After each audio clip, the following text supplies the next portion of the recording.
38 years old, 8 goals, 33 goal contributions across 33 World Cup appearances, and on Sunday afternoon in East Rutherford, New Jersey, Lionel Messi walks onto a football pitch for the very last time at a World Cup. This is the moment the entire tournament has been building toward. Spain versus Argentina. The reigning European champions against the reigning world champions. The greatest player who has ever lived against the team that many analysts believe is the most complete side at this entire tournament. And somewhere in the middle of all of it, a 19-year-old from Barcelona who the world is already calling his successor. MetLife Stadium, 82,000 fans. The first World Cup final to feature a halftime show, with Madonna, Shakira, Justin Bieber, Burna Boy, and BTS all performing in an 11-minute set curated by Coldplay's Chris Martin. A closing ceremony before kickoff. Times Square taken over for the final weekend. And the biggest match in football. Sunday, July 19th, 3 in the afternoon Eastern Time. Let's start with how these two teams got here, because both journeys are extraordinary. Spain opened their tournament with a goalless draw against Cape Verde, a result that raised genuine doubts about their credentials. Nobody is doubting them now. Since that unconvincing opener, Spain beat Saudi Arabia and Uruguay to top Group H, routed Austria 3-0 in the round of 32, squeezed past Portugal 1-0 on a Michael Merino injury time goal, beat Belgium 2-1 in the quarterfinals, and then produced the performance of the tournament in Dallas on July 14th, shutting out France 2-0 in the semi-final. France had outscored opponents 16-2 through 6 games, led by Mbappe and Dembele. Spain neutralized both. Mbappe took 34 touches and 3 shots. None were on target. Spain has conceded just once in the knockout rounds, making them the most defensively sound team left in the tournament. Mikel Oyarzabal has scored 5 goals, including a penalty against France, making him Spain's all-time leading World Cup scorer. Mikel Merino has scored 2 late goals from the bench, becoming the tournament's defining substitute. Rodri has set a new record for completed passes at a single World Cup with 655. The Manchester City midfielder is the engine of everything Spain do. He controls tempo. He protects the backline. He dictates when Spain speed the game up and when they slow it down.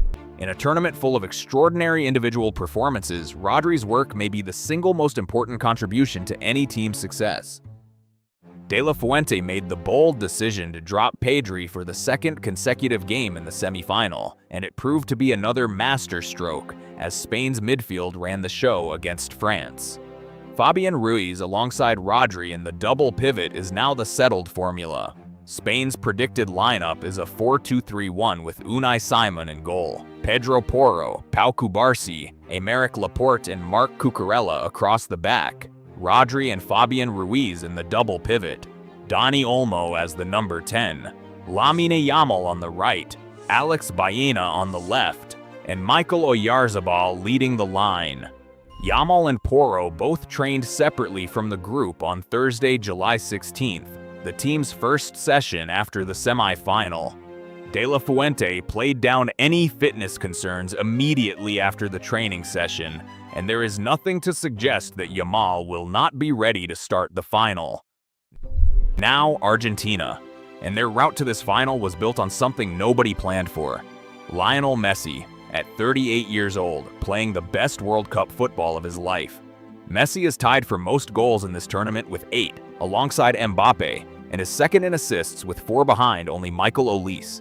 He has 33 goal contributions across 33 career World Cup games, the most of any player in history. Argentina has scored 8 goals from the 76th minute onwards in this tournament, tied for the most in a single World Cup with West Germany in 1954. This is a team that wins late, a team that never stops believing, a team built in Messi's image. On paper, Argentina had an easier route to the final, avoiding opponents ranked in the top 15 of FIFA rankings until facing England in the semi-finals. But the knockout stage was far from easy. Against Cape Verde in the round of 32, they needed extra time to win 3-2. Against Egypt in the round of 16, they came back from 2 goals down in the final 11 minutes to win 3-2.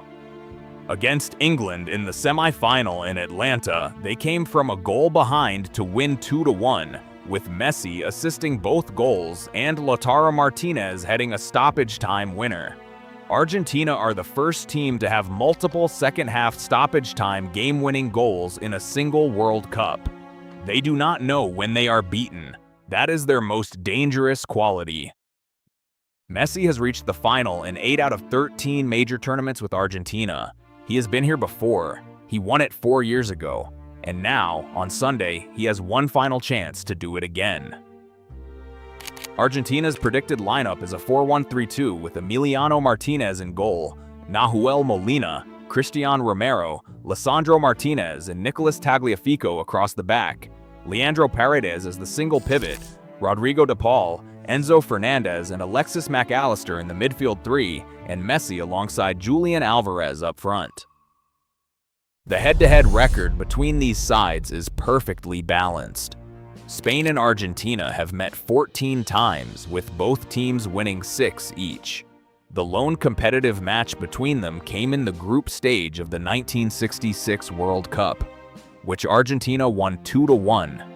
This is the first World Cup final in history between the reigning champions of Europe and the reigning champions of South America.